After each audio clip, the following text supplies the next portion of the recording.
Fala aí, rapaziada. Então, essa é a parte 2 do vídeo, né? O vídeo estava ficando muito longo, então eu resolvi parar e fazer outra parte. Então, a gente está nessa questão aqui, né? Expõe-se a curva, cuja equação vetorial é dada por R de t igual a cosseno de seno de t e t, mais t, né? Cosseno de t no x, seno de t no y e t no k. Pô, vamos escrever isso aqui. Então, o que a gente tem no x? A gente tem cosseno t. No y, nós temos o que? O seno de t. E no z, nós temos o t, né? Vamos olhar primeiramente só para esses dois caras aqui. Esses dois caras aqui representam um plano XY. Sempre que o cosseno estiver relacionado ao x e o seno estiver relacionado ao y, a gente tem que imediatamente pensar na circunferência, tá? É assim que, inclusive, que a gente parametriza uma circunferência. A gente chama o x de cosseno e o y de seno, tá? Isso eu vou mostrar mais para frente. Sempre quando você vê x cosseno e y seno, a gente tem que pensar numa circunferência. Por quê? Porque x mais y ao quadrado, substituindo aqui, né, a gente vai ter cosseno ao quadrado de t mais seno ao quadrado de t. Isso daqui, pela relação fundamental, é igual a 1. Ou seja, a gente tem que x ao quadrado mais y ao quadrado igual a 1. O que isso quer dizer? Isso quer dizer que no plano XY temos uma circunferência. Pô, beleza. Já descobri naquele tripé lá que aqui é uma circunferência, né? Porém, eu tenho aqui o eixo Z, que é definido pelo t, né?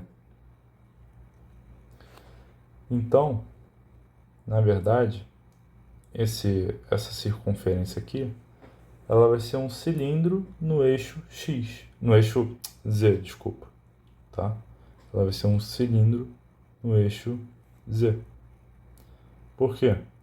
Porque o Z ele é igual a t, ele vai falar a altura do cilindro, tá? Então, mais ou menos isso, né? Conforme eu vou jogando valores de t, o cilindro aqui fica mais alto ou mais baixo, né? Se o z for igual a zero, vai ser só uma circunferência aqui. A altura vai ser zero.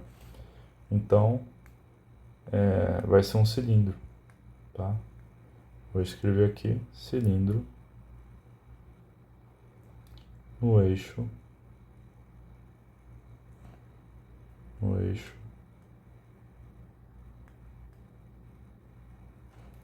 Z, tá? Uma dica, sempre quando eu tiver nas 3 dimensões e encontrar essas equações assim,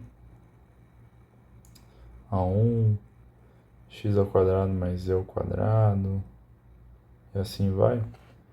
Em 3D, a gente está falando de cilindros, tá? Cilindros.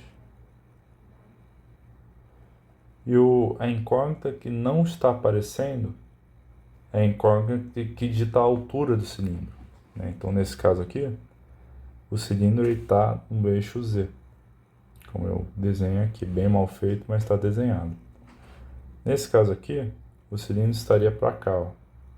estaria assim, nesse caso aqui. Por quê? Porque o y não está aparecendo. E se tivesse só y² mais z², isso tudo em 3 dimensões, 3D. A gente teria um cilindro para cá, tá? Só dando um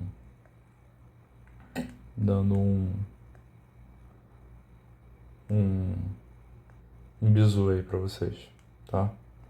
Então, vou apagar aqui, que não faz parte da questão. Era só uma dica. E eu vou desenhar aqui como ficaria aqui a resposta, porque vai acontecer algo muito interessante. Vou dar um pause aqui, porque, enfim, quero desenhar bonitinho, quero caprichar. Já volto aí. Voltei. Então, o cilindro vai ser mais ou menos assim, né? Aqui ele está numa altura T qualquer, né, no eixo Z. E o que vai acontecer? A partícula, vou até desenhar de rosa aqui.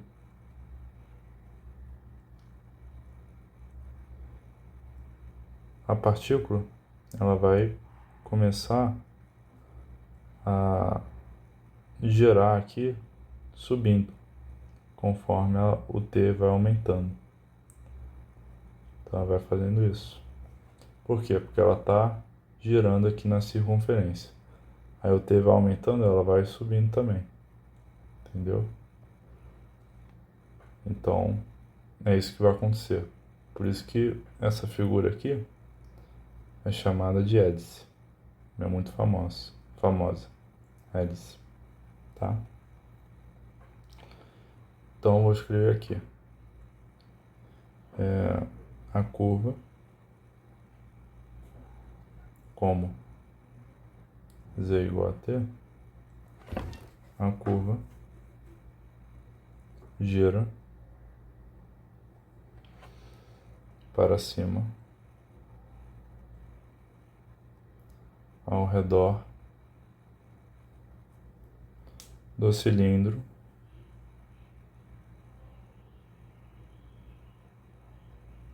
quando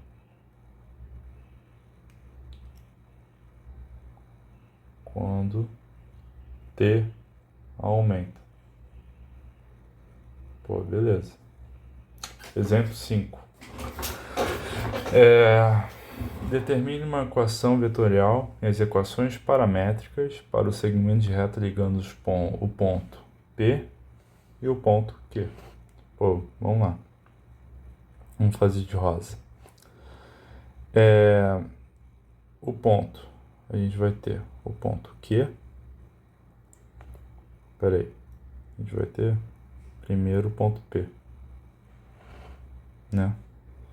E depois a gente vai ter o ponto Q.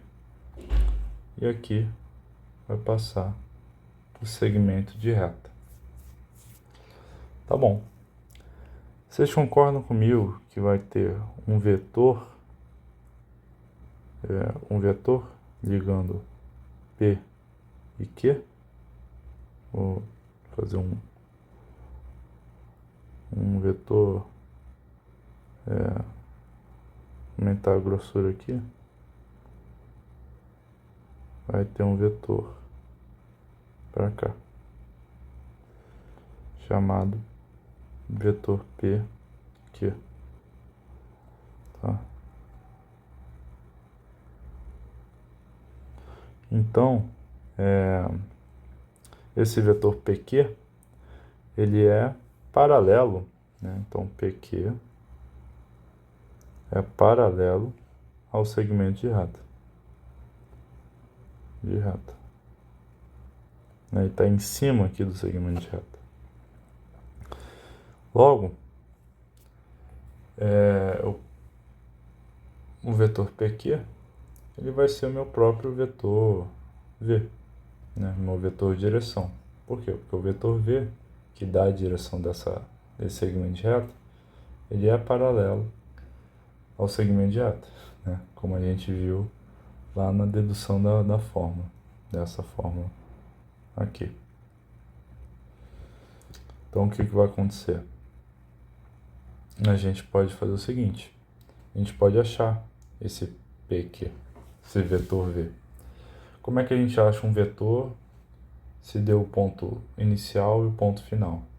A gente pode diminuir eles, né? Fazer um delta, final menos inicial, né? Então, o vetor V da minha reta, vetor de direção, ele vai ser o Q, que é o final, menos o P, que é o inicial. Tá? Então, o vetor V vai ser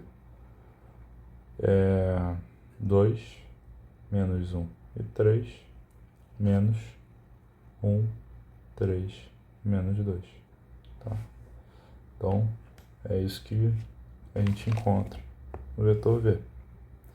Isso daqui vai dar pra gente 1, né? 2 menos 1, 1, menos 1, menos 3, menos 4, e 3 menos 2.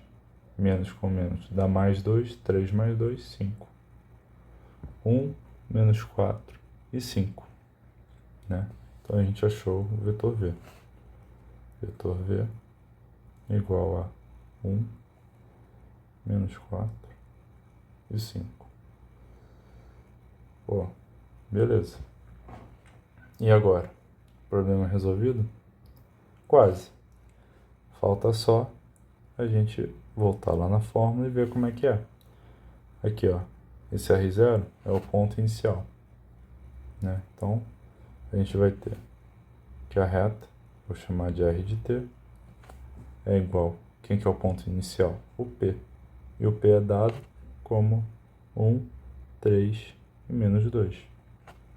Certo? Certo. Mais o V, 1 menos 4 e 5, vezes o T. Então, encontramos aqui o resultado. Só que não, né? Porque a gente não definiu o intervalo desse P.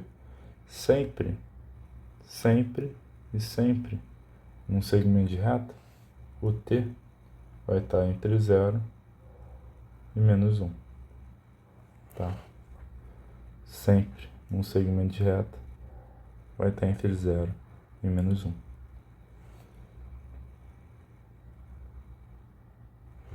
Fechou então? Vamos para o próximo exercício. Então essa daqui é a resposta. Tá? Pode ser que esteja diferente a resposta do gabarito, né? Enfim, se alguém conhecer esse exercício. Mas se você trabalhar aqui a fórmula, você vai chegar no resultado. Então vamos lá. Eu fiz uma correção, eu tinha colocado menos aqui sem querer. Mas o segmento de reta sempre varia de 0 até mais 1. Tá? Corrigindo aqui. E aqui eu só desenvolvi. Tá? Eu multipliquei aqui esse vetor de direção por t e depois somei. Tá? Então essa é a reta. Clique ali.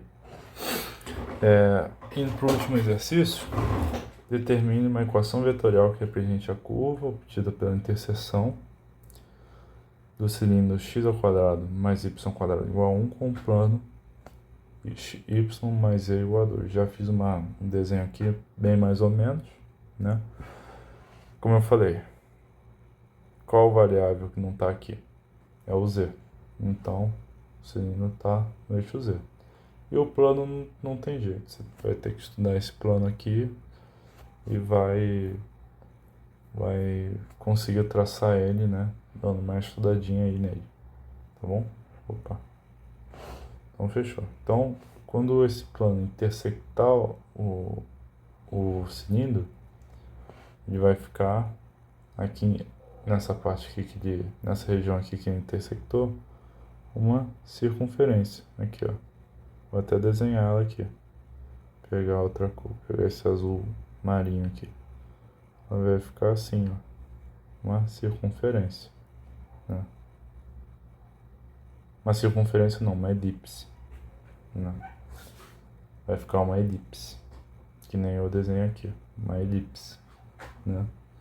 E aí, a projeção dessa elipse no eixo XY vai ser uma circunferência, ó, que nem tá aqui, né? Bem desenhadinho. Ela vai se projetar para o centro do cilindro. Então aqui vai ser uma circunferência, tá? Ela vai se projetar para uma circunferência. Então vamos lá.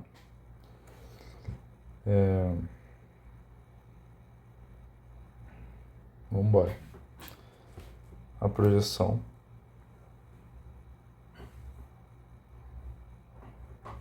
da elipse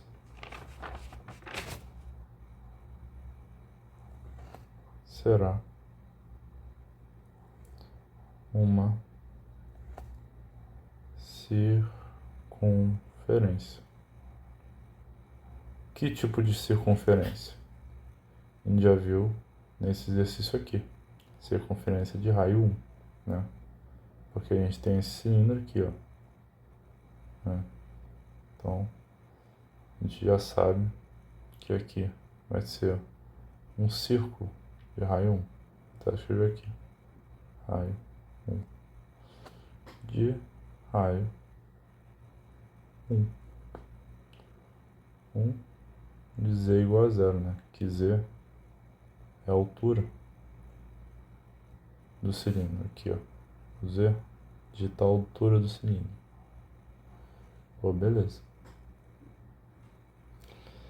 Então, substituindo y igual a seno de t e x igual a cosseno de t, nós vamos ter o circunferência, e a circunferência ela vai de t até 2π. Tá? Substituindo isso na equação do plano, nós vamos ter y mais z igual a 2. Como é uma interseção, né, a gente pode substituir aqui, uma na outra, né? Então, vai ficar seno de t mais cosseno de t, né? Seno de t mais z igual a 2, e a gente chega em z igual a 2 menos seno de t. Tá? Beleza. Escrevendo as equações paramétricas, nós temos x igual a cosseno de t, y igual a seno de t, e o z que a gente acabou de achar, que é o 2 menos, z igual a 2 menos seno de t. Logo, né, para finalizar, vamos escrever como se fosse uma função vetorial. Cosseno de t, o i, que é o x, mais seno de t, vezes o j, que é o y, mais 2 menos seno de t, k, que é o k. E como foi definido aqui, né, uma circunferência de raio 1, a projeção, né, a gente vai ter 0 menor ou igual a t menor ou igual a 2π, né? Porque a elipse também, né? Então, é isso. É isso que a gente tinha que discutir aqui. Então é isso, rapaziada.